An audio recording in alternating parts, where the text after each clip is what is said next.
297 in bonus coverage for you. We are in Chicago after what has been an absolutely incredible night. We hope you've enjoyed it. Let's send it back down cage side to Big John McCarthy and two-time world champ Josh Thompson. Well, thank you very much to the beautiful Amanda Guerra, and we do have some fights left on this card that are outstanding. We've got Richie Smullen from Dublin, Ireland, taking on Timur Khizriev, 12-0 from Dagestan.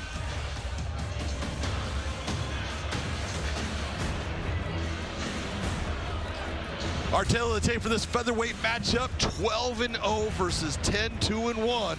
Timur Khizriev has proven he is an outstanding wrestler, but he loves to fight in the stand-up.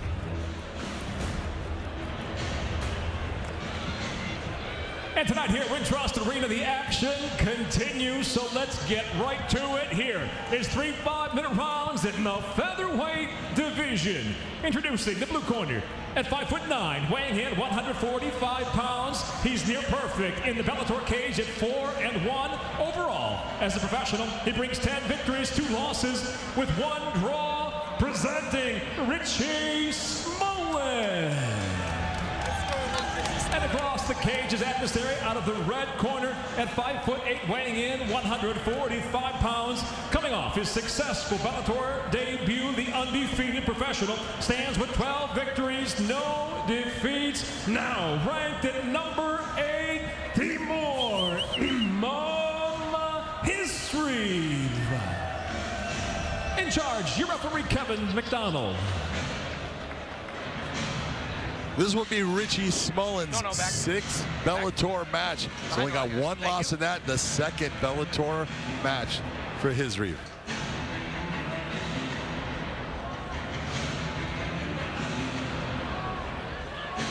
Ready to fight? Ready to fight? Let's go.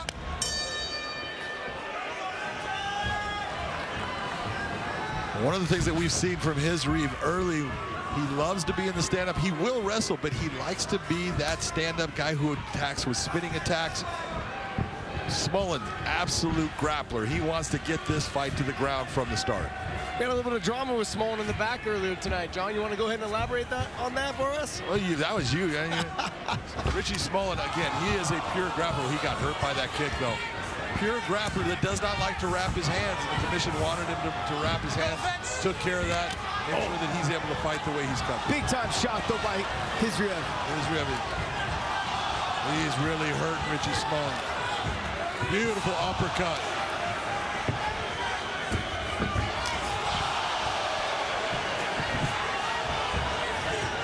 What I like what Khizriev's doing is he's really just picking his shots. He's not rushing in, he's not smothering the space, able to land the kicks and the shots.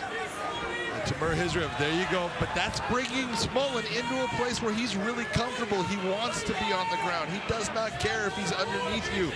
He feels better when his back is on the ground or he's on top of his opponent than he ever does on his feet. Khizriev is no slouch to being on top, though, John. He's got great wrestling, good top control, and he loves to put in the work. And if you start to get up, he's not going to fight to take you back down. He's going to give you the space and go back to the feet. Yeah, and he'll absolutely break away in the fight. He doesn't care about, I'm not comfortable here right behind. I might just break away, but I'm always going to leave you with something to remind that I was there. Nice job by Smullen trying to hold on to that arm.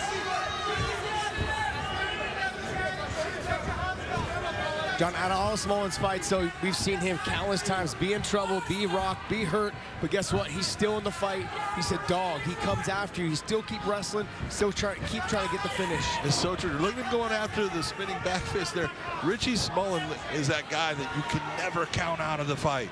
He is always coming after you. He's always trying to figure out a way that's going to work for him to get that win. I've seen it too many times where I thought the fighter that he's against, too good an athlete, too good technically, Richie Smullen just finds a way to win.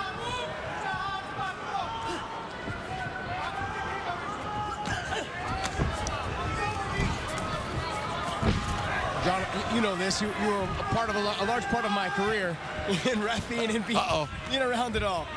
But it really comes down to, I very rarely won the first round. I didn't have the power, I had the speed to stick and move. But Richie Smullen kind of falls into that. Sometimes he loses the first round. A lot of the time he loses the first round. But he comes back second, the third. Just keeps pushing, keeps grinding until you make a mistake because he fatigues you, and then he capitalizes. Richie Smullen reminds me of the guy that I was, the guy in the bar fight that you hit him with the bar stool and he just looks at you and grunts and you go, oh man, that's Richie Smullen in a fight.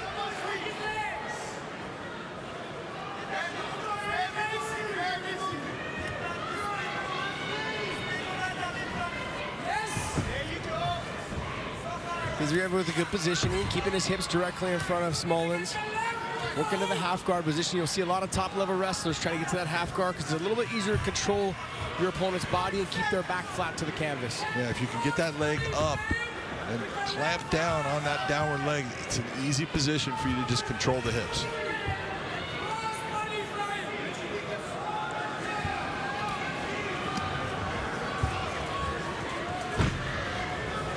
Khizriev doing a very nice job trying to just step over. Richie Smullen's got a very good guard. He's able to move his hips. He's got good elevation when he wants. He'll hook in the butterfly hooks. And those elbows are nasty from the bottom, even though they don't look like they're landing hard. It just makes your opponent move. So he's making Khizriev move when he doesn't want to move, when he wants to slow the tempo of the fight down. Khizriev really trying to crank down on that shot, putting a lot of power, getting some posture.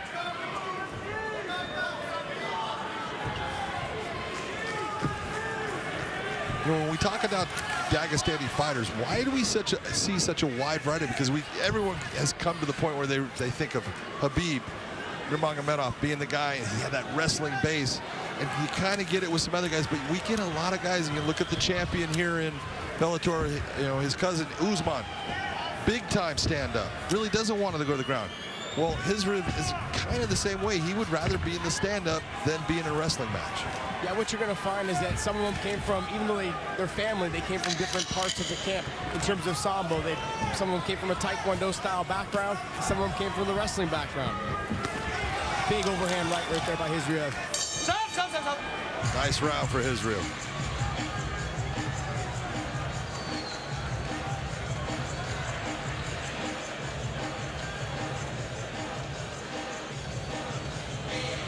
Забилось, нормально. Все четко, просто не спеши, брат. Не спеши, не проваливайся. Ты его наоборот провалишь, он будет бить. Он вообще, брат, дырка, брат, стоит здесь. Дернул, атаковал, дернул.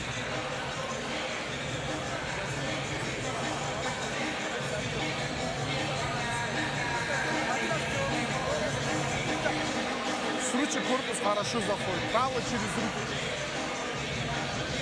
Khizriev early with the beautiful uppercut there, but what I was talking about earlier, he made the space and didn't smother his shots and then landed a little right check hook. Nicely done. Then he went back to the uppercut, made the space again by pushing back so he could create enough damage and space to land the bigger shots. Nicely done by Khizriev.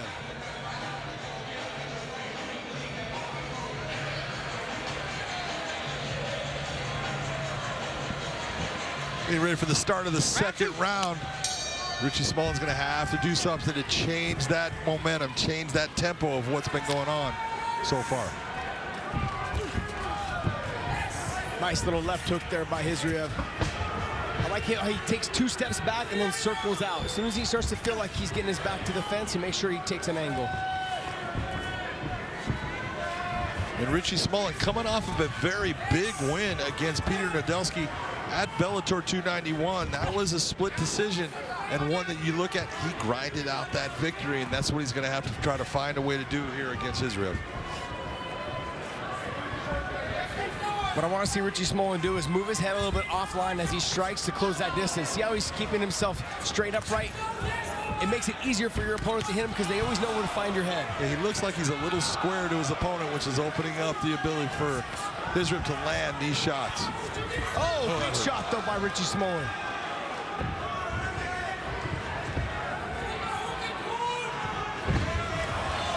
Beautiful inside trip by Khizriev. But again, isn't this basically what Richie Smullen wants? If I'm going to be somewhere, I want to be on the ground with you. And you can't blame him because that's where his skill set is best. Well, you know, a lot of talking going back to Khabib. Remember, he wore at one of the weigh-ins, he wore the shirt that said if Sambo was easy, it'd be called jiu-jitsu. And And a lot of the Sambo style fighters, what they say is that basically like jiu-jitsu is just a part of what they do, but they train everything, the wrestling defense, the jiu-jitsu defense, this judo defense, all of these things to play into it. So they understand what it takes to be from the top position. They're not threatened by a lot of jiu-jitsu players.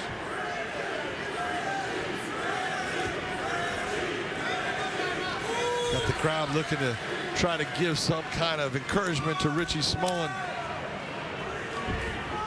So far, not a whole lot has gone his way in this match. Nice slicing elbow by Richie Smullen, though.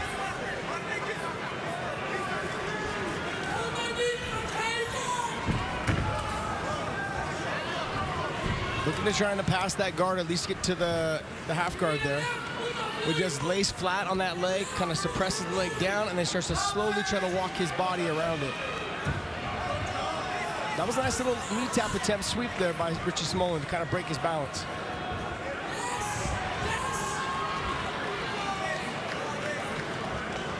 Right to the pass by Khizriev. Nicely done. But if you look into Khizriev's record, 12-0, but all of his stoppages have come in the first round. So now we're in the second round. It's kind of saying something about maybe he slows down a little bit. Maybe it's the whole, the pressure of the fight.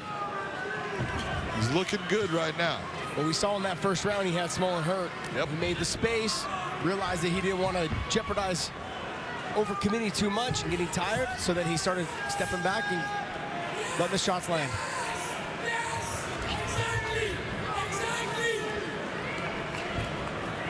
Richie Smullen's landing a lot of these little shots right now, but none of them are doing anything that's affecting the fight or doing anything that's making Khizriev change what he's doing.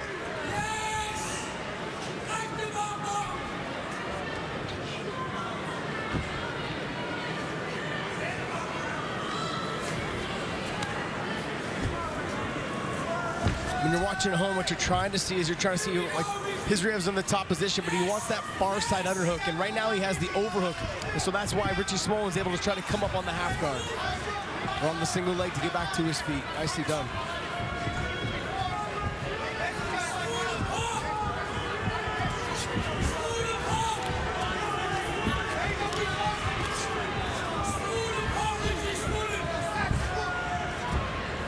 Khizriev a lot cleaner in his stand-up, faster with his hands, but Richie Smullen just keeps on walking him down, coming forward. John, I can attest to when you hit somebody with everything you got, like you were talking about the bar stool, but as you keep adding up, you're thinking, okay, one of these shots is going to finally wobble your legs a little bit, and I'm going to break the armor. Yep. It doesn't seem to be the case with Richie Smullen when you're fighting him. He'll take it, and then he'll kind of take a step back, but then he'll refocus on you and walk forward. Yeah, you're right. He'll even show that, yeah, he'll turn. That hurt me, but I'm back.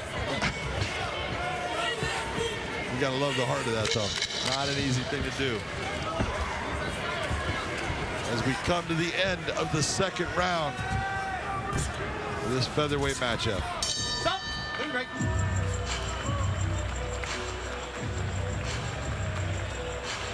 Josh, is there any doubt in your mind what the score should be on the judges' scorecards? John, I've learned not to charter into that. That is such a weak excuse for you to not tell me what you think is going on in this cage. I have learned over the years, John, not to dabble in that area, my man. Stay out of the politics. Yes, yes. Out of it. If I was to, hypothetically speaking, if I was to say who was going to be winning the first 2 rounds, I would say Khizriev's got it right now. I would say so too. This third round is where Richie Smullen gets to work. This is the round that Richie Smullen pulls a lot of his fights out from. Outside the line? It's From where, John? Thank you. Pulls him out from defeat. He gets the victory.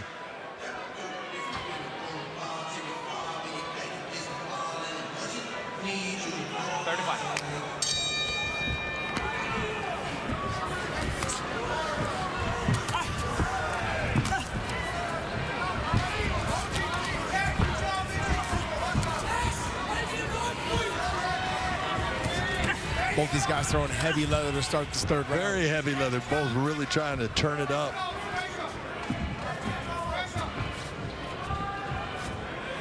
I mean, you could say maybe Khizriev's corner and coaching understood that Smolin would still be there in the third. It looked like he got the takedown early in the second, kind of slow the tempo down, not push himself too much, now come out in the third, so he's fresh. When you're looking at the featherweight division here in Bellator and you're thinking about Khizriev, if he gets the victory here tonight, who's someone that you would like to see them possibly match him up with? You know, someone like a Maz Burnell, maybe. Would he want to go to the ground with Maz Burnell? I don't know. But Maz Burnell would definitely walk him down, similar to what Richie Smolin is doing. Yep. It's a good style fight to see also, too, if we can pull this guy out of controlling the tempo of the fights, because he's been able to control the tempo of the fights here in Bellator. So if we get him someone like Maz Burnell, who could moves his head real well offline, throws punching combinations right back, and then clean also right hands, two of them right in a row. Those were heavy, thudding right hands. Richie Smolin just ate those. There's no doubt Richie Smolin, he's got a beard, man, because he is taking some shots.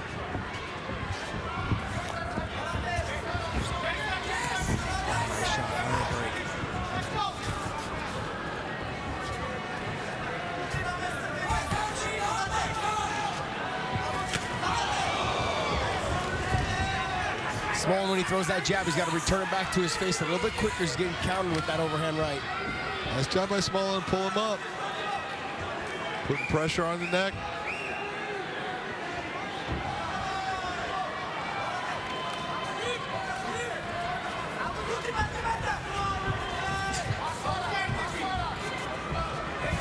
Oh, there's that jab I was just talking about. The jab came out lazy, didn't return it back, and got hit with the overhand right. Smolin's starting to wear a little bit of the damage that Khizriev has been able to apply during these 3 rounds.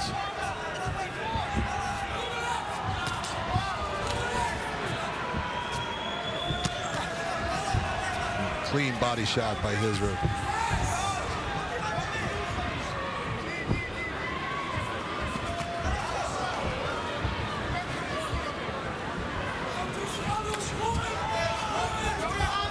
Khizriev's doing a good job of throwing his strikes and then moving himself offline and then circling and making sure he can't be countered. He is. He's doing a great job with it, but Richie Smolin just showing, you know, I keep walking forward. I keep putting pressure.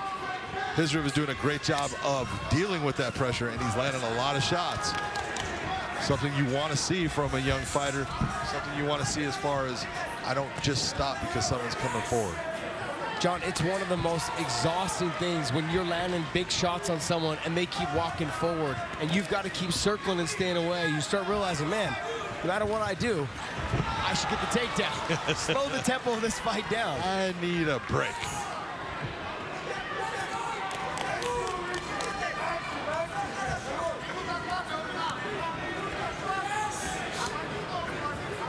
Minute 15 left in the fight. Richie Smolin trying to somehow find a submission, find something that's going to change the course of this fight.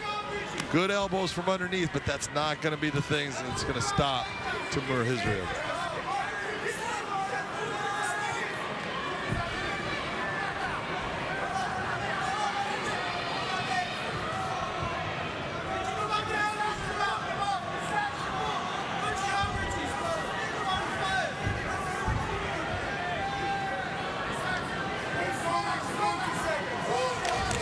Nice job of Khizriev to break him down there. But Smolin's done a good job with those elbows. Khizriev's going to have a couple of lumps on his head tonight, putting an ice bag. But he'll also have a W in the Yes, he will. No doubt about it.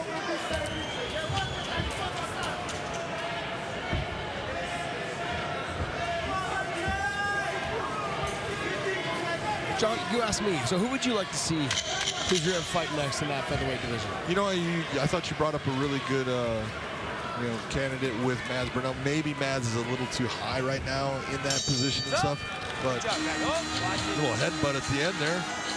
But you know, there's some people, if you're looking at it, it's a tough one. But I would say I don't know. Well played, my friend. Well played. I would have said someone like Pedro Cavallo, but he's exactly. Also, but he's above too. He's fighting Aaron Pico next. Exactly. you know, but, and I would, you know, I'd like to say, you know, he's not ready for a Jeremy Kennedy or anybody like that. They're too high. Adam Boris, Jeremy Kennedy. Yeah, way off the scales, but, you know, we do have, I'm going to go with, I really like to see him with a submission guy, almost like a Lucas Brennan.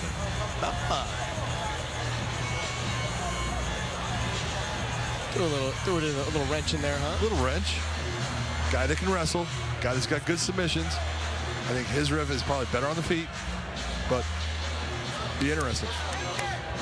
Brennan has looked fantastic in all of his Bellator fights, and he has put on just submission clinics. So, you know, obviously Richie Smullen, a good grappler, but he doesn't have the repertoire that someone like Lucas Brennan does.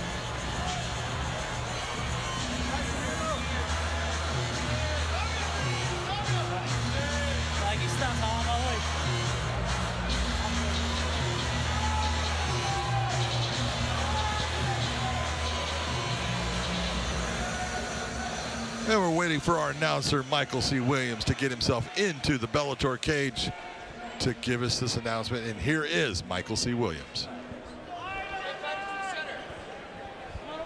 Ladies and gentlemen, having gone the distance, we'll go down to your 3 judges, Chris Lee, Scott Jones, Ron McCarthy at cage side.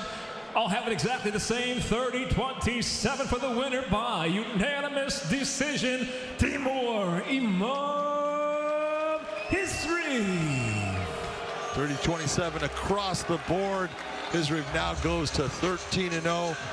Ladies and gentlemen, stay tuned. We have much more post-limb action coming your way.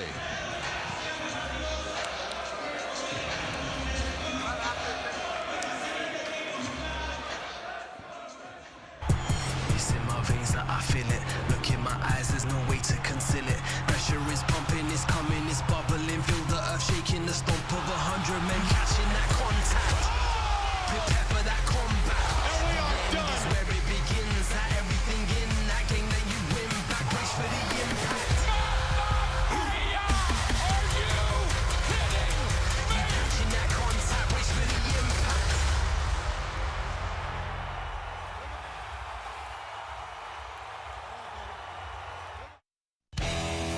From the gym to the streets, Bellator fans head to BellatorShop.com and gear up in the same apparel the fighters wear. Hey Bellator Nation, follow us across a large array of digital platforms and stay up to date on everything you need to know.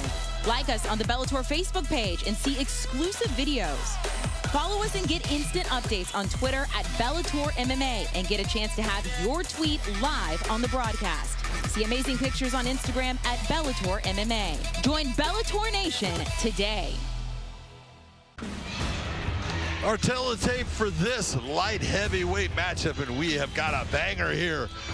We've got Alex Polizzi, ranked number 5, going up against the Irishman Carl Moore at 8. Yeah, look at the height and the reach is going to be his advantage. Try to hang on the head of Alex Polizzi to try to slow him down and use his reach to keep him at bay.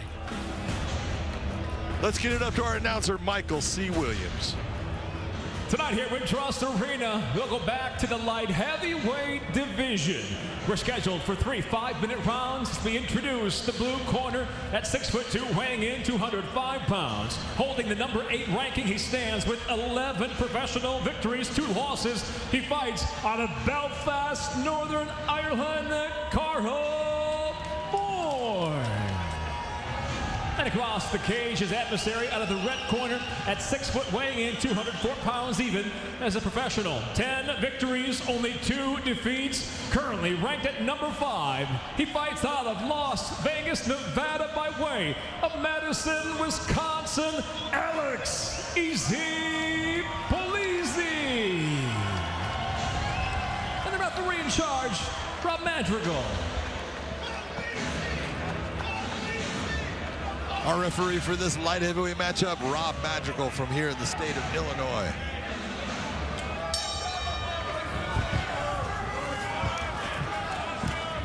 Carl Moore looking much bigger than Alex Polizzi in the light heavyweight division. He is a huge light heavyweight.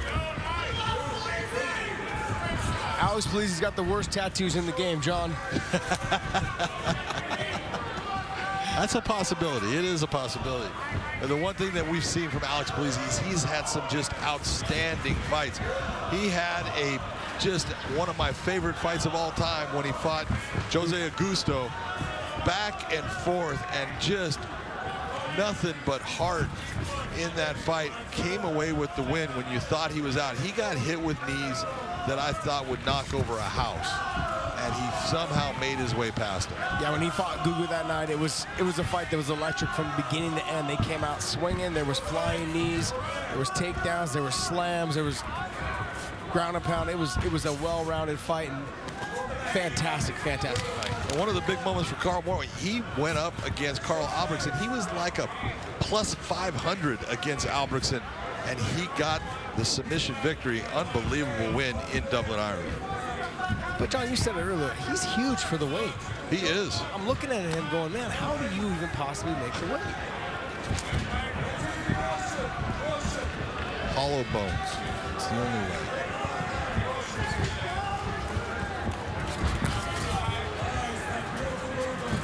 Polizzi's last fight was his fight against eye poke.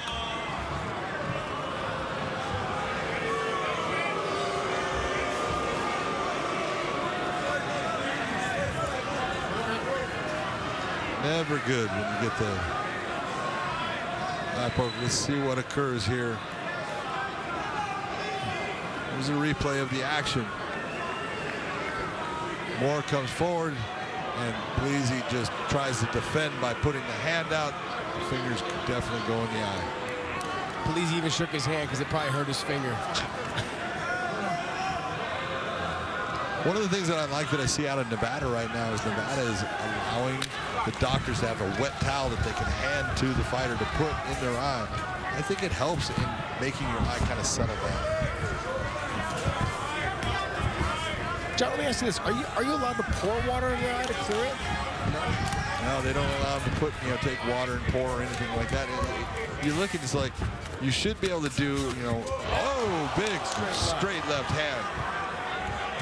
That caught Polizzi. This is the type of fights that Polizzi gets into.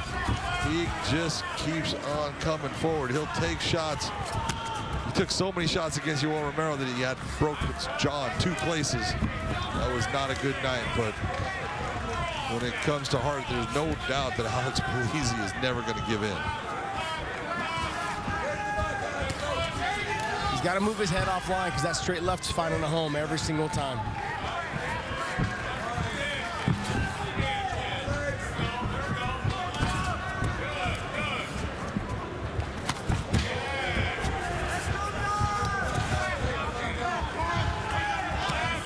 John, I can't get over the size difference when you see them side by side. Oh my God, you're absolutely right. They look like they're in 2 different weight classes, because I'm sure right now Carl Moore is probably weighing close to 225 to 230 pounds.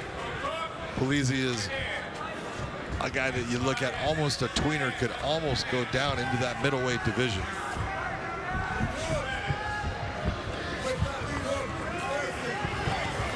Nobody wants to suffer, man. I love you. Not any more than I, which is apparent.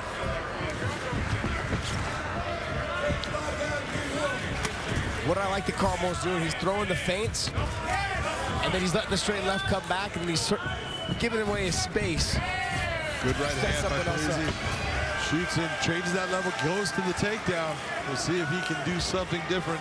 This will, at least he's crushed that range and that ability for Moore to stand on the outside and use that left hand.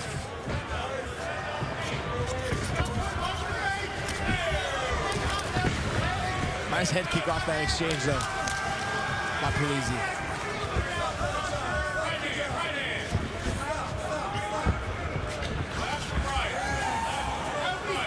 That straight left keeps finding a home every single time he throws it. And he needs to throw it more. Does that make sense with Carl? I like how Polizzi made the adjustments inside the cage. Most of the time, fighters have a hard time, even when they go back to their corner, making the adjustments. Did a great job. Look, the stand-up's not working for me. Let me get to wrestling. Nice job by Polizzi. You saw Moore looking for the switch there. Back to getting himself to his feet. Good use of the cage by Carl Moore.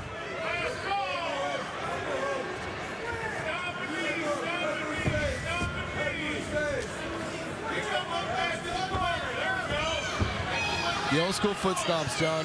Marco Huas, baby. That's where those come from. The funniest thing King is, of the streets. it still makes you move. Even if they don't hurt, you still lift your foot. Yeah.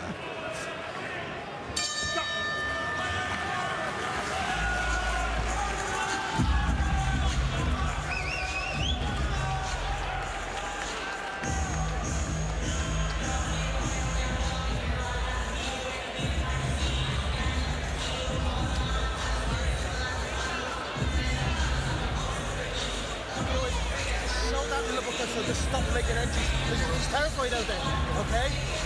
And when he uses The backing away is perfect. I think the straight lefts were definitely the tail of that round. Carmel had the straight lefts and was able to keep him off balance with the punching power. And even in the wrestling, he wasn't able to. Carmel was able to pop right back up to his feet. Nicely done. Absolutely. I would say that if you're looking at Carl Moore, did exactly what he wanted to do for most of that round. Polizzi at the end was looking for more takedowns, looking for the ability to try to change what was going on.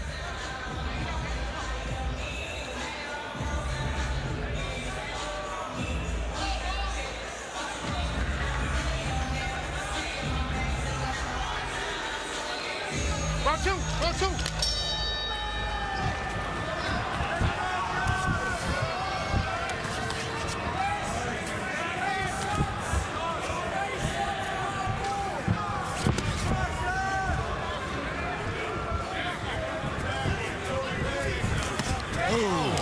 Once again, that straight left hand right down the pipe. What he did was he feinted that short right hook and then came back with a straight left. Nicely done by him.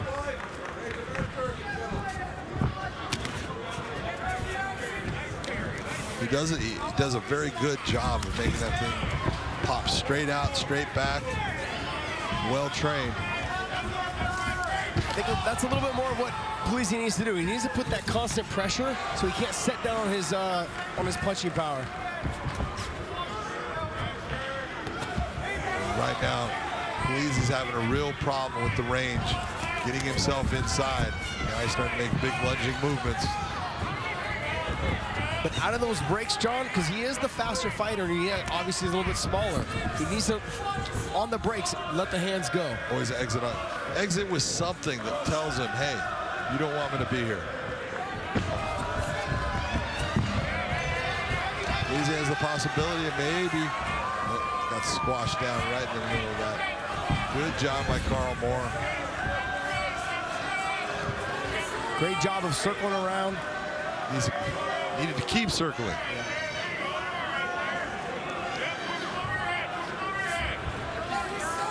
Moore has a big advantage right now in the punches landed, 22 to 4 so far in this fight.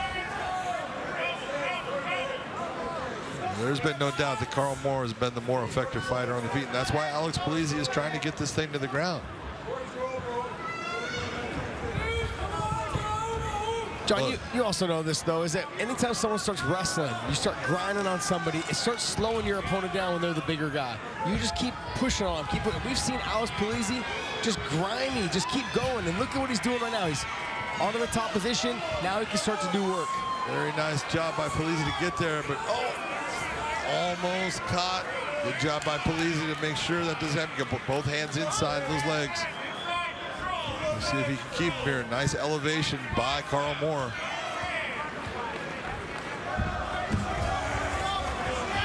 Nice job on that hook sweep. At least enough to create space so he can come up on the single leg. He got the hips a little bit light, got him up in the air, and that was all he needed. Right back to the single leg dump he's trying to hit. He just doesn't stop. Just like a pit bull, man, tenacious going after it. You know, that's what we've seen from Alex Polizzi every time we've seen him fight. So it's not something that we don't expect.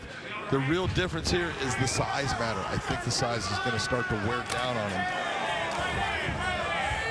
And the power of Carl Moore.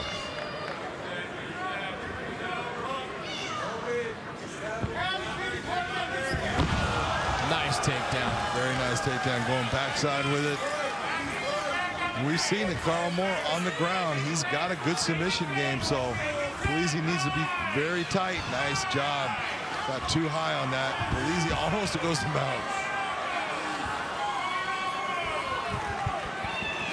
He overstepped on that left leg and then he forgot about his right leg and then Carmo was able to come out on the left side underhook. But this is a good, right now, good position for Polizzi. He needs to maintain this top position. If you want to look for the submission, go ahead. Try to do some damage, but right now he's not getting hit by that left hand. He's attacking that straight arm lock or looking for Kimura.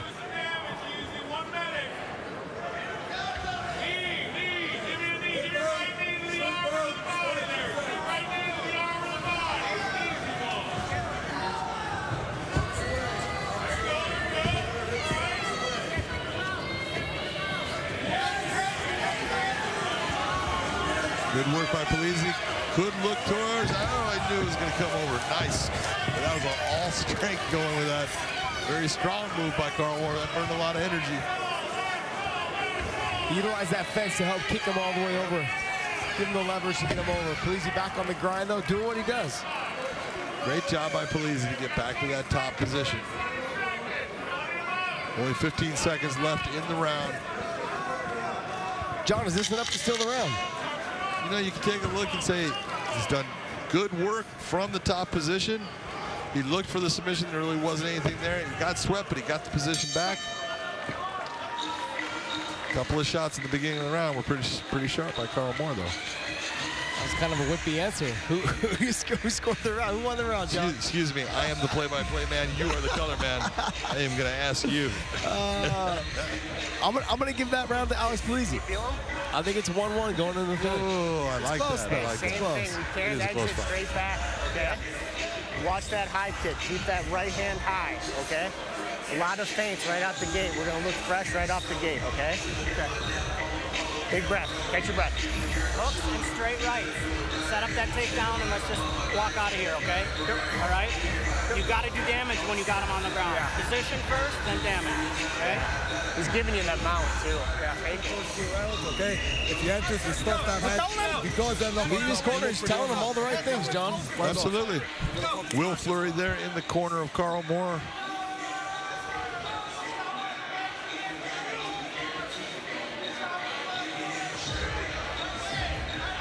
Round three, round three.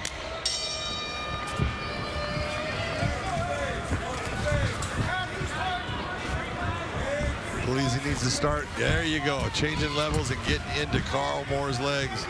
Trying to keep this from being a stand-up battle where he's going to eat shots from the outside. Very nice uppercut by Carl Moore.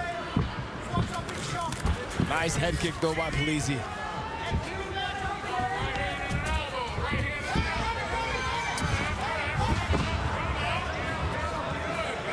Good tenacious attack. Kept after him.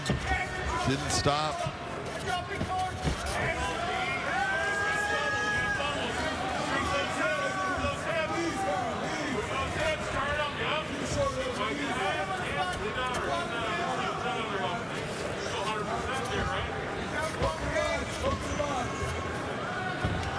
He's doing a good job of defending, trying to keep that wide base. Hit the knees up the middle and try to get him to separate his hips and back out like he just did.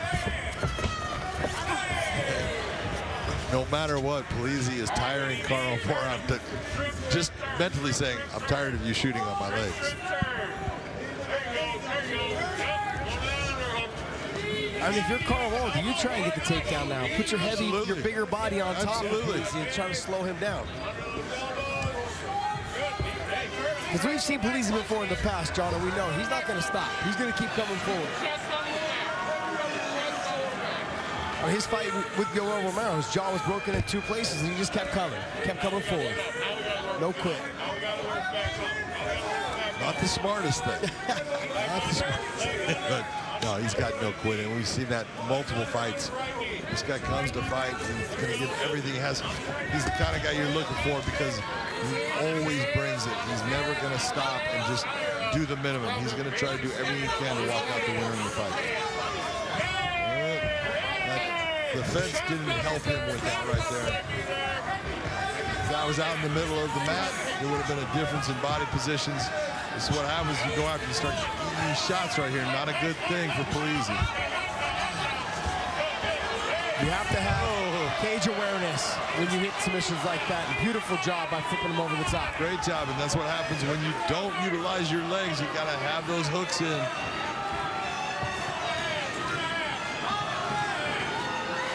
That was similar to Chael Sonnen against Fedor Emelianenko. Yes, it was.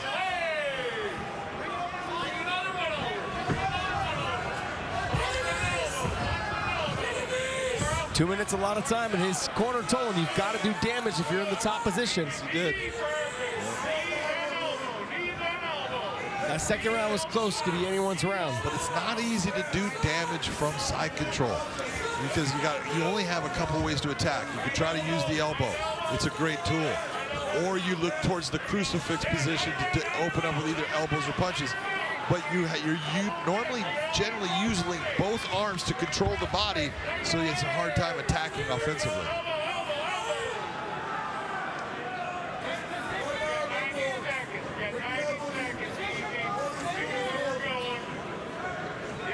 Polizzi's corner was telling him, hey, he's giving you the mount. He's giving you the mount. Try to get to the mount position and do damage from that top position. So we'll see if he tries working to that mount position.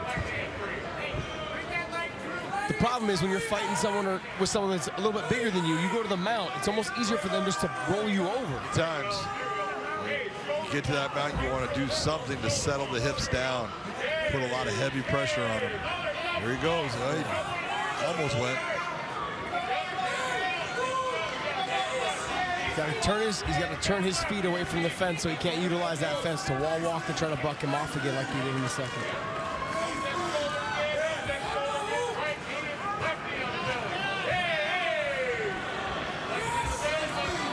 He could pass right now, and he does. Got to walk him away.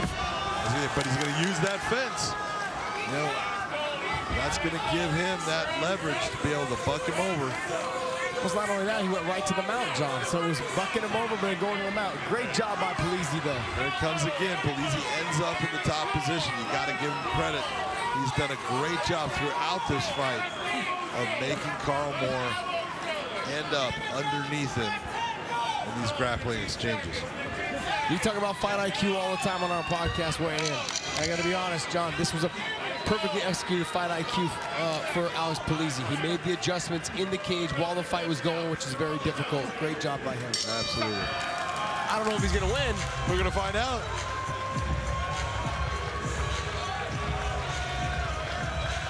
Both men got their hands up in the air, a little bit tired, and I don't blame either one. They put a lot of energy out in that fight. A lot of damage done. Big shots by Carl Moore. Great grappling exchanges by Alex Polizzi.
Now up to Michael C. Williams for our official announcement.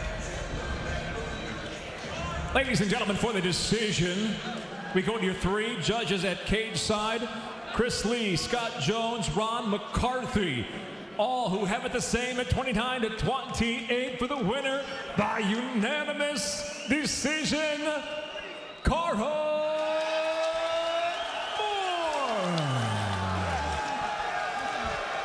Carl Moore getting the unanimous decision victory, 29-28 on all three judges' scorecards. It was a close fight either way. I thought that Alex Polizzi did a great job, especially in that third round, of controlling Carl Moore. Carl Moore landed the better strikes. I thought Polizzi basically had the better grappling, but Carl Moore walks away with the victory.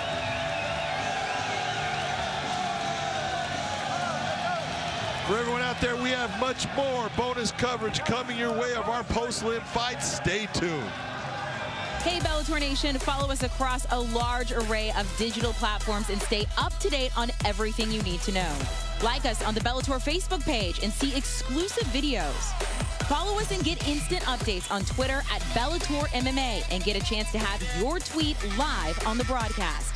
See amazing pictures on Instagram at Bellator MMA. Join Bellator Nation today. From the gym to the streets, Bellator fans head to BellatorShop.com and gear up in the same apparel the fighters wear. The new Bellator MMA app is here. New look, new features, new fights. Watch live weigh-ins and prelims. Share your fight picks. Earn points and badges as you rank up to the heavyweight division. And stay up to date on events, rankings, and news. For all the latest features, download the new Bellator MMA app. Available on the App Store and Google Play.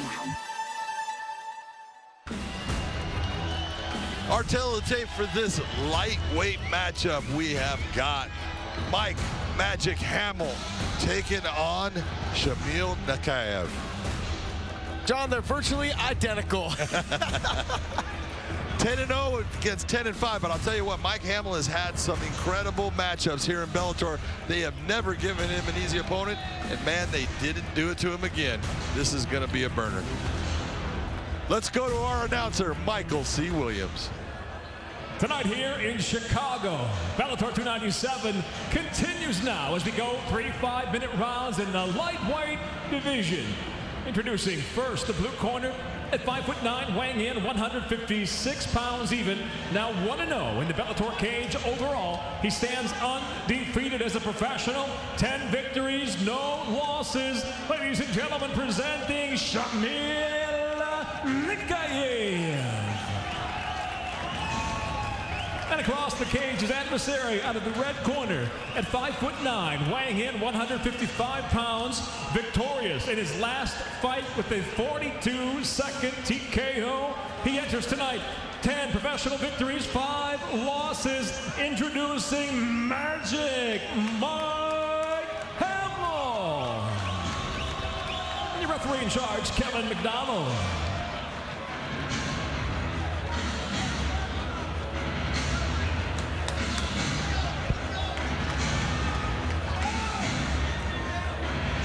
Ready to fight? Ready to fight? Let's go!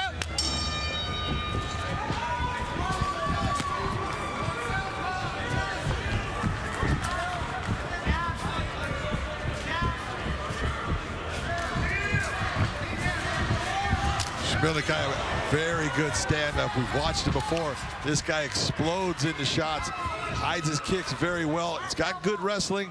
Mike Hamill knows everything that he's going to be faced with in this fight, but Mike Hamill's got great wrestling too, and he can take anybody down. He's got great wrestling. He's also got great stand-up in terms of his striking, his kick. He puts it all together very well. One of the things, if you're looking, you got to really be, cognizant of.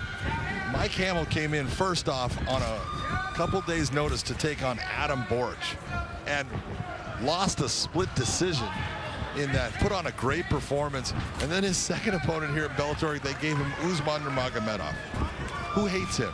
Yeah, but he was also able to get a takedown or two against Usman. He wasn't able to hold him down, but he was able to sit him to his butt real quick, and he bounced right back up. Oh, he got hit with a big shot. He is hurt. That was a big shot by Nakayev. Hamill running now. Nakayev's got to make space. Don't smother himself too much. Took him down. He's going to give him time to recover. Well, landing shots. Nakayev really going after. That's big, heavy shots right there. And this is why Nakayev is undefeated at this point in his career. He's burning a lot of energy. And Hamill will still be there if he can survive this. He's one of those fighters that will weather the storm. Oh, he took another big shot there, Josh. You can only take so many of those before they add up and the computer goes off. Still on wobbly legs. This is the best thing that Mike Hamill can do right here.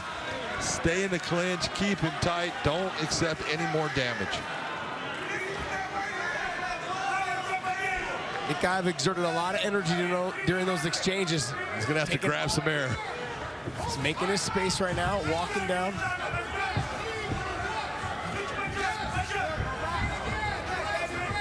Hamill still looks a little wobbly. He just got hit again with a clean left hand. That was a nice knee up the middle, though, by Hamill. Oh, beautiful elbow off that break.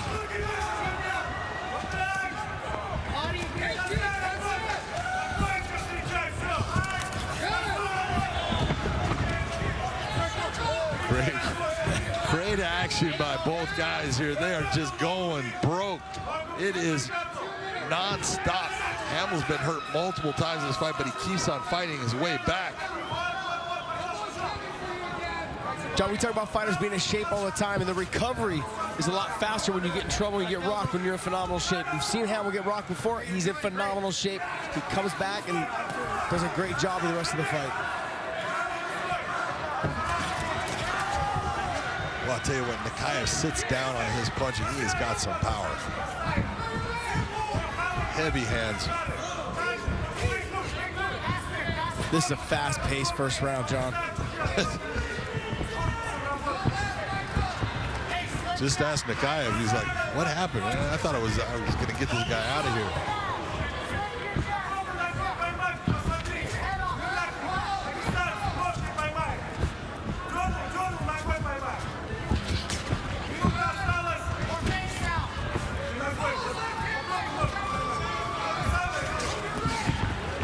Hamill's going to have to figure out a way for him to get inside and be able to land shots that are going to get him into those wrestling exchanges where he can actually take the fight down and be in the top position.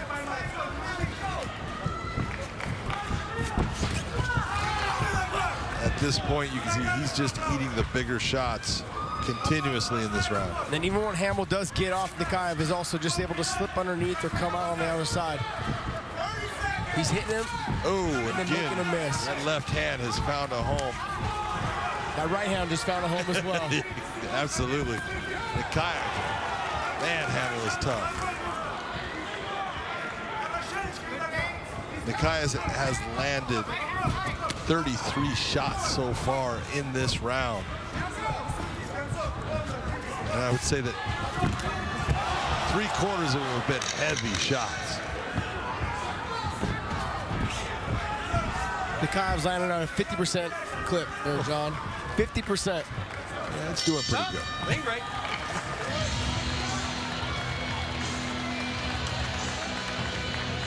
Maybe you're Mike Hamill going back to your corner and go, who is this guy?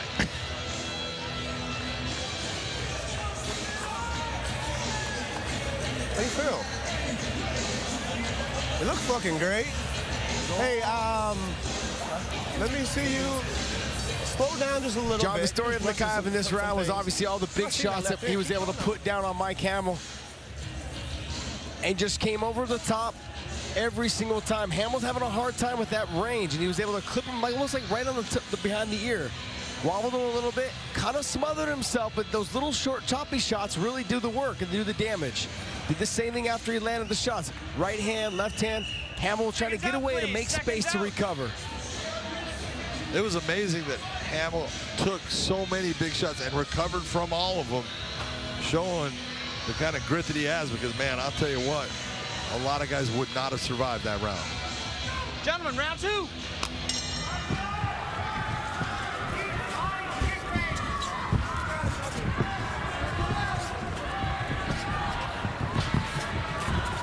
Hamill looks fully recovered coming out of the second round there, John. Good pep in his step.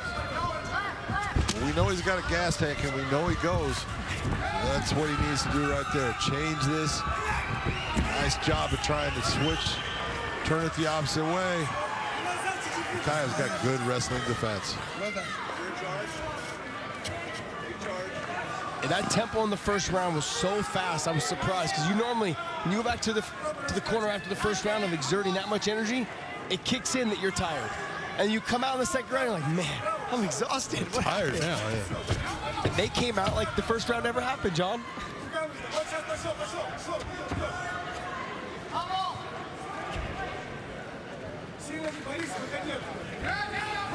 This is kind of a good game plan by Hamill, though. Keeping them in close, take away those big power shots, crush the space.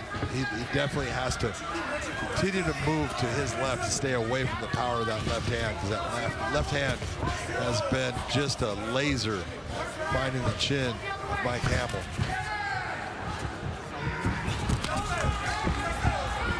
Good clubbing right hand by Mike Hamill there.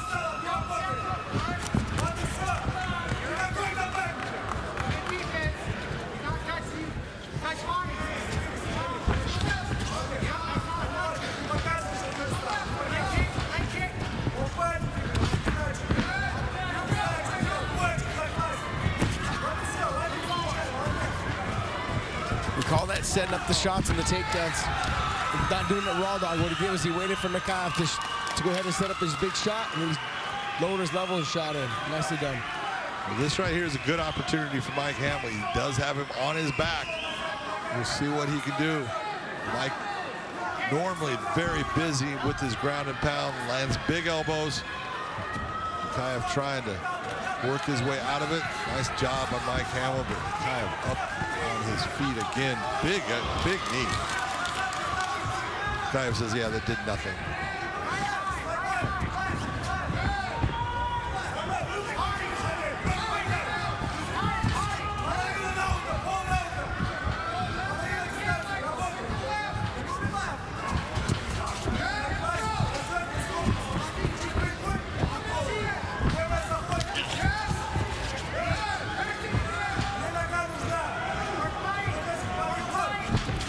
Was a little bit more loopy with his strikes. He's got to start throwing them right down the pipe, because that's how Nakayev's beating him to the pace, to the punch. Pace or punch? Either one. We don't know. I was trying to say punch and face. I love how Nakayev keeps on looking at him and shaking his head like, yep, that was good.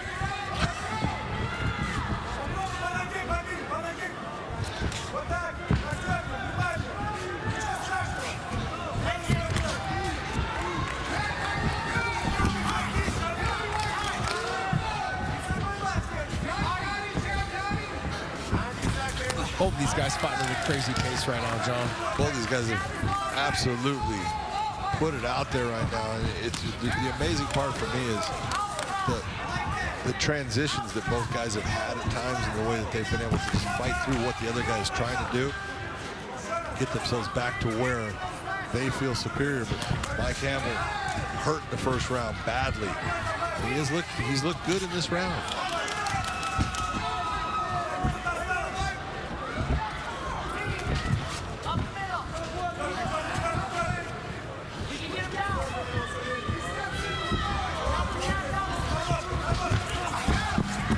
Down on a level change. Penetration all the way through. Nakayev not settling on his hip though, and jumping right back up to his feet as fast as he could. Look at how quick Nakayev gets back to his feet. That's just outstanding work right there. It's beautifully done, because you can never settle in on the bottom. Otherwise, once your back goes flat, it's easier to control you on the bottom.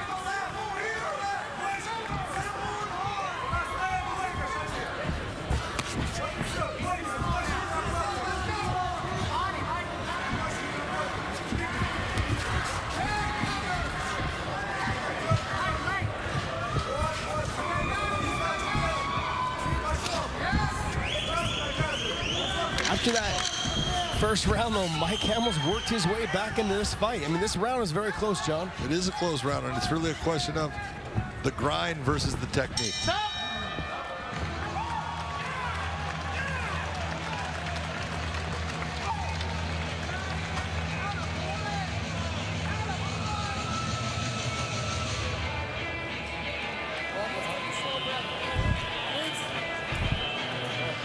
John Crouch in the corner of Mike Hamill with David Machad, and you get Greg Jones in the corner of Hamill Nakayev. Got leg kicks there. Great corners on both sides. He's tired. If you want, that wrestling's there too. You got Bryce Meredith, though, right there in the corner of Mike Hamill, working the wrestling, grinding away. Great addition to the Bellator family as well. Take it. Take it if you want to drink. You finish this fucker in this round. Hey. Hey, John Crouch is very subtle in his approach as a coach. That's gonna... The way he talks, you better finish this guy this round. John, I got nothing but respect for coaches that tell their fighters the truth. Absolutely, that's the best. That's what you're looking for. You can't have someone that's going to sit there and not give you the information you need. And everyone's different in the way they receive it. And those coaches know their fighters. So.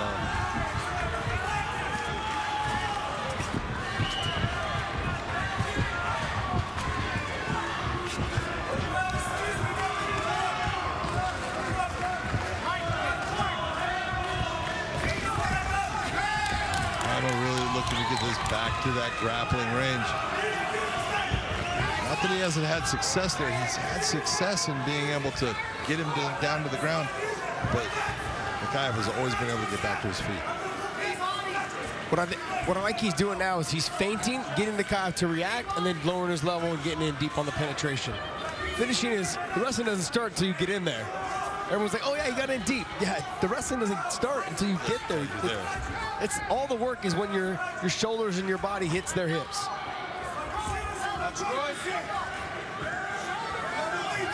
You can tell though that the pace of Mike Hamill has really put Nakayev in a position where he's starting to wear down as far as his output.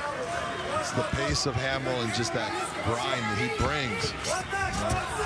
Hamill is still in this, still fighting well, but he has slowed down. But John, there's a little bit of mental that goes into that as well. I had you out of here in the first round, or I should have had you out of here in the first round. I went hard at you. You're still here.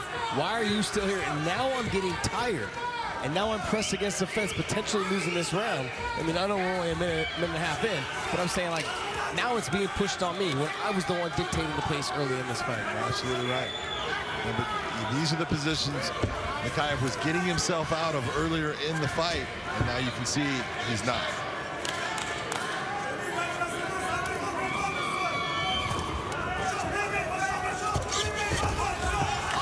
Nice turn of the position by Nakayev. He goes for the takedown here.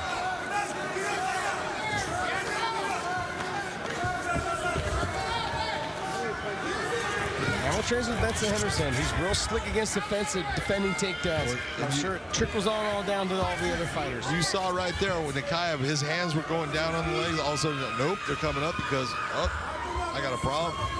That's just nice defensive fighting by Hamill. Beautiful knee up inside. Using that little frame on that forearm, make the space, create the knee, and get in there. Nicely done by Mike Hamill. Get his back up off the fence. Nice job of going after him right away, too. Hamill's just a dog. He just keeps on clamping down on Nakayev, forcing the pace, making him work at a point where it's uncomfortable. It's the scrambling ability.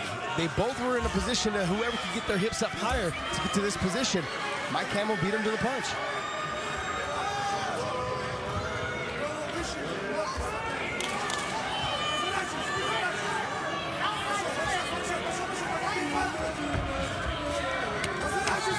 Hamill trying to look to be the first guy to put a mark on the career of Shamil Nakayev.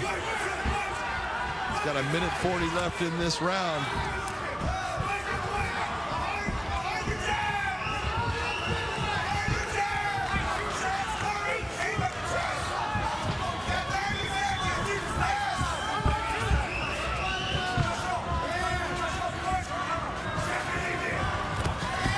On that timing, gives him the feint, makes him react, lowers the level, gets in deep. But again, Nakayev able to bring him back up, controlling. Great pace, great pressure by Mike Hamill. But you can tell Nakayev is just a technically good fighter. He does everything well. When you have fighters that are 10-0 though, John, they're, however, they're undefeated, they need fights like this before they get up into that upper echelon of fighters. They have to dig deep, get through it, and work hard. This is a good test for him. Absolutely. You need that fight where you have to suck it up. You have to bite down on that mouthpiece. 30 seconds left in this fight. He's still looking to try to put that left hand on Mike Hamill, and Hamill is looking to try to get one more takedown, one more shot on him.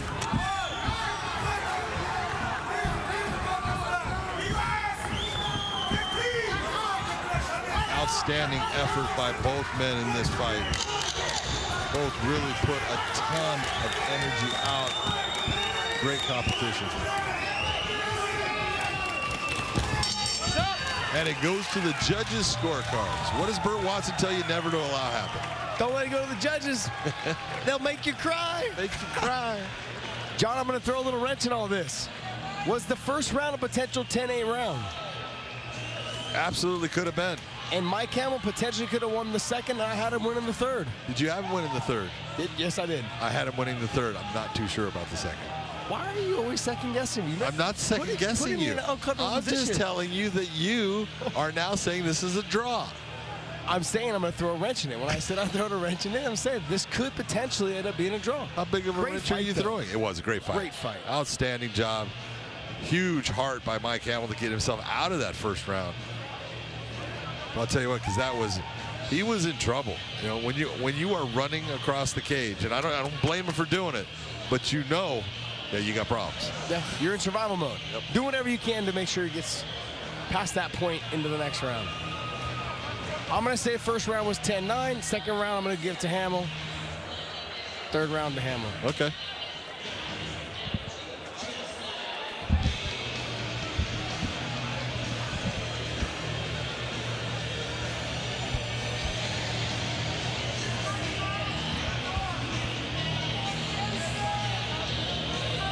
My man Josh Thompson coming up with all kinds of ideas of what the judges are going to be doing, but that first round definitely could have been a 10-8. Mike Hamill was hurt. He was running. You know, little wrestling going on in the cage now between a couple of guys we know. Yes, we do.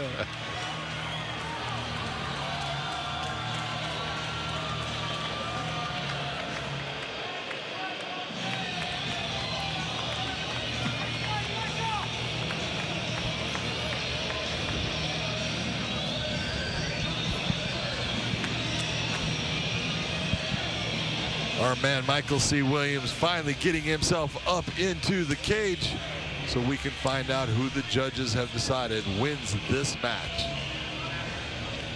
So we go to the golden voice of Michael C. Williams. Ladies and gentlemen, having gone the distance at the 3 non-stop rounds of action, we'll go to your 3 judges. Your first round, McCarthy scores the fight 28-28. He has the fight even. His scorecard, however, overruled by judges Chris Lee and Scott Jones, who both see the fight the same at 29-28. They have it for the winner by majority decision, Magic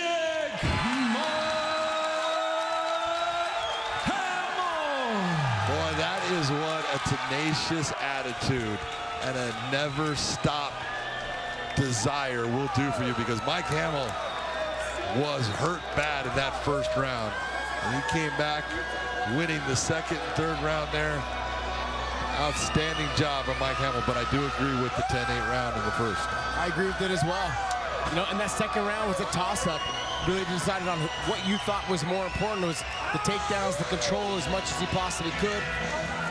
Hamill had some good work in the second as well. Third round, I gave it to Hamill. So we have 2 more fights coming up on our Postlims shortly. Stay tuned. It's in my veins that I feel it. Look in my eyes, there's no way to conceal it. Pressure is pumping, it's coming, it's bubbling. Feel the earth shaking, the stomp of 100 men catching that contact. Prepare for that combat. And we are done. It's where it begins. That everything in that game that you win back. Brace for the impact. Are you kidding? You catching that contact. Brace for the impact.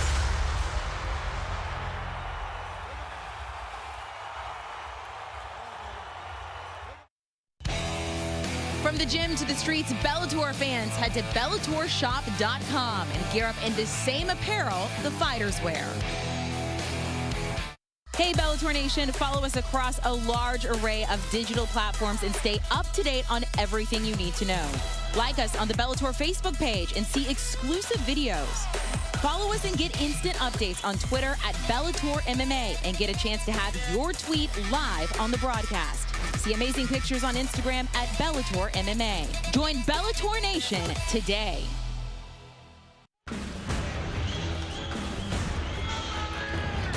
Well, do we have a welterweight matchup for you with Kyle Crutcher versus Bobby Nash? Josh, we're talking about a reach advantage for Mr. Nash.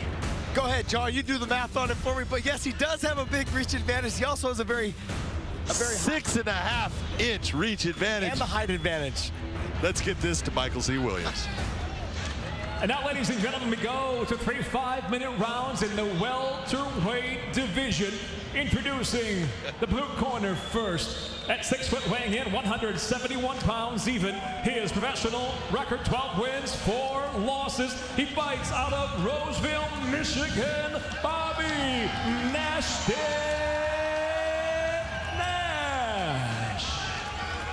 And across the cage, his adversary out of the red corner at 5'9", weighing in 171 pounds as a professional. 9 victories, 2 defeats. Fighting out of Tulsa, Oklahoma, Nakayev Rd. And the referee in charge, Jason Herzog.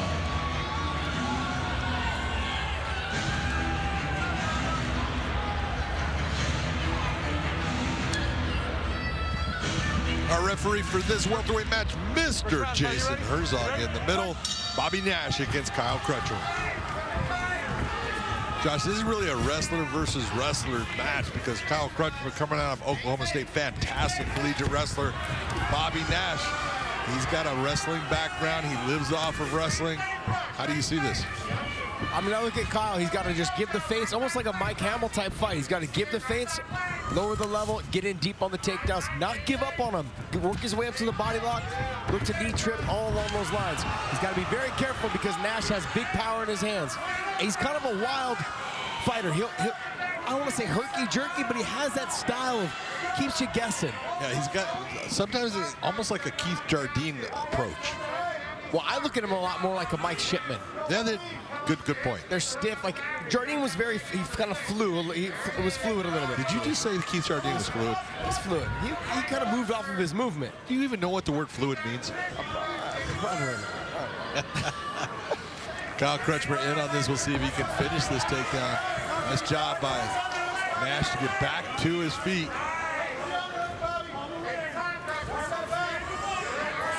Crutcher now fighting out of Dallas, Texas with Fortis MMA. This is his first fight with that camp. He was there with... Nice lateral. This is what I was talking about. When he fought Jalil Willis, he would shoot the double leg, wouldn't get it, he'd back out, go back to his feet. Working his way up to the body lock, utilizing these trips, these foot sweeps, inside trips, all the things that I know he's really good at. I've trained with Kyle for years, got a beautiful duck under, great foot sweeps. Glad to see him utilizing all of his weapons and tools.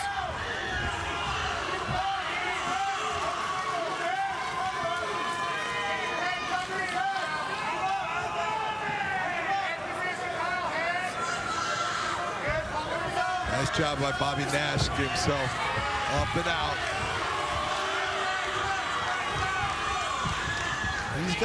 He's got a very long jab, man.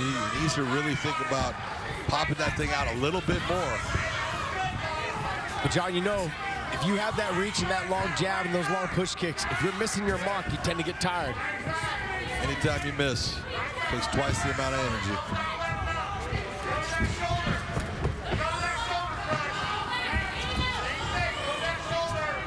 I'm liking what I'm seeing out of Kyle right now. He's giving him the feints, making him throw the shot, and then coming back in and throwing heavy shots.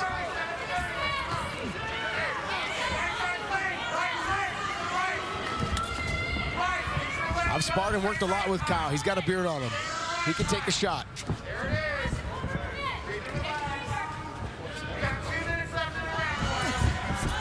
But it comes down to after you take the shot, what do you do with it? You take it, you got to deliver something right back to make them, to gain their respect.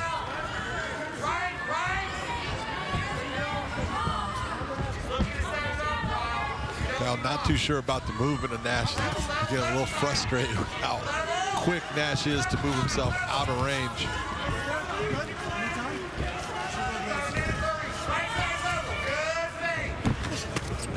Clean shot.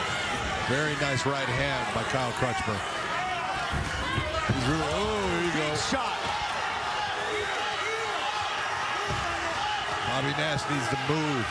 Don't just sit there and be a punching bag. That big shot. And it's all over.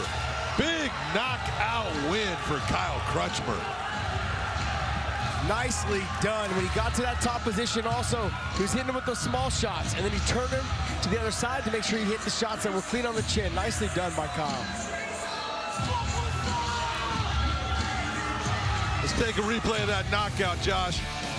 That right hand is what sent him down, but it was actually the movement and these shots on the ground, because he actually makes it through this, and then talk me through those hammer fists. So what he did was he used that Dagestani handcuff, pulled him backwards, sat him back to his back, and hit him with the hammer fist from the other side.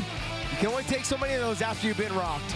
It was that overhand right off that lazy jab. Came in over the top, nicely done as he sat him down, he spun to the back. That's something that's very important. You don't want to stay in front of them for them to grab your legs. These shots aren't landing, but see how he changes the direction.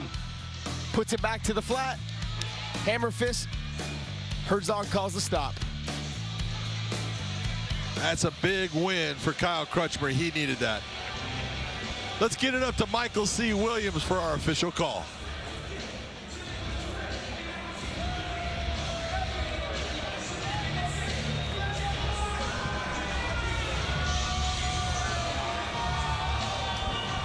Ladies and gentlemen, inside the Bellator cage, it comes to an end. 3 minutes, 42 seconds into round number 1.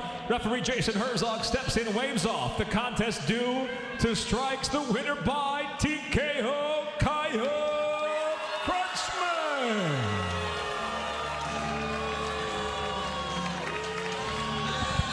Big win for Kyle Crutcher. That's a TKO that he's going to remember for a while. First win with Fortis MMA. We've got one more fight for you, so do not go away. We've got a big fight that you're going to enjoy watching. Stay tuned. It's in my veins that I feel it. Look in my eyes, there's no way to conceal it. Pressure is pumping, it's coming, it's bubbling. Feel the earth shaking, the stomp of 100 men catching that contact. Prepare for that combat. And we are done. It's where it begins. That everything in that game that you win back. Brace for the impact.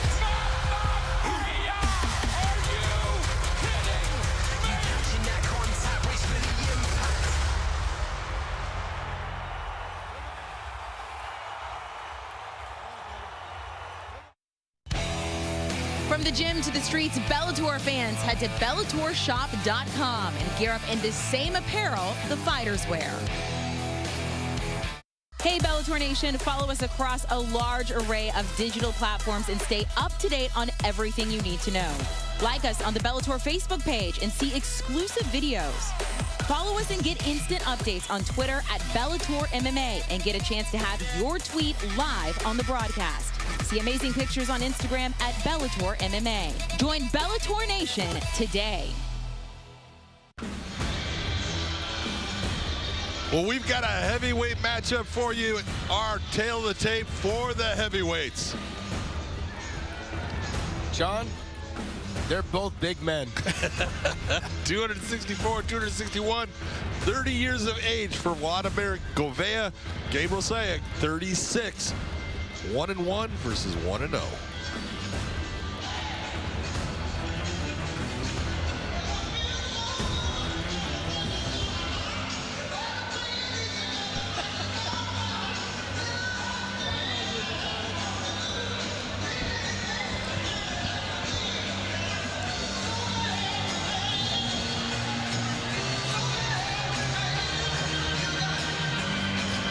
Gabriel Sayak in the corner, the blue corner here. One of the things that you learn about Gabriel is he was in a major car accident 5 years ago, and it was one that he was told he was never going to walk again. He was paralyzed. He not only made it back from being paralyzed, being able to walk, going all the way to being able to fight and making it here to this fight here tonight. So, big time story. Gotta say, that man's a winner already.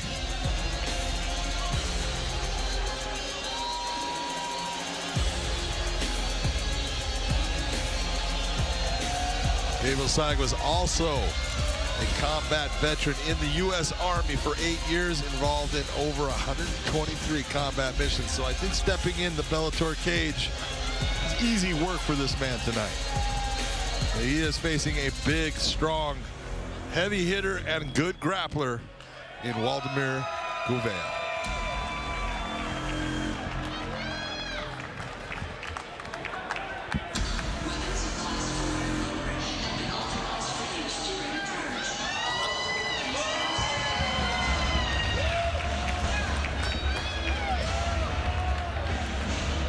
And for one last time this evening, let's get it to our man, Michael C. Williams.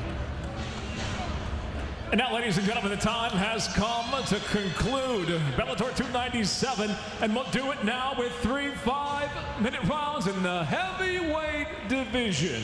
Introducing the blue corner at 6'2", weighing in 261 pounds. His professional record early on, 1-1. He fights out of Milwaukee, Wisconsin, the Karate Kid, Gabriel Sayak.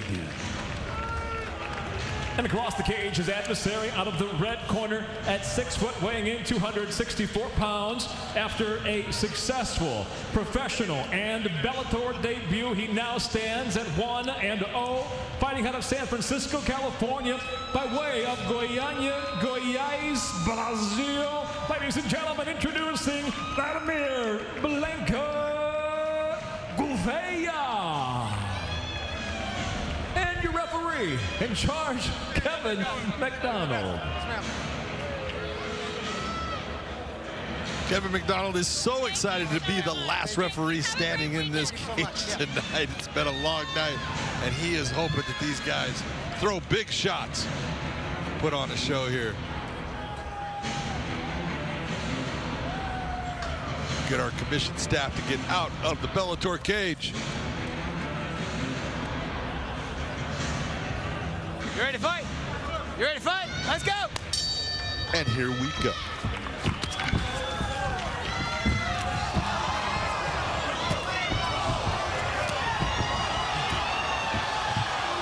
Got a haymaker special going on here.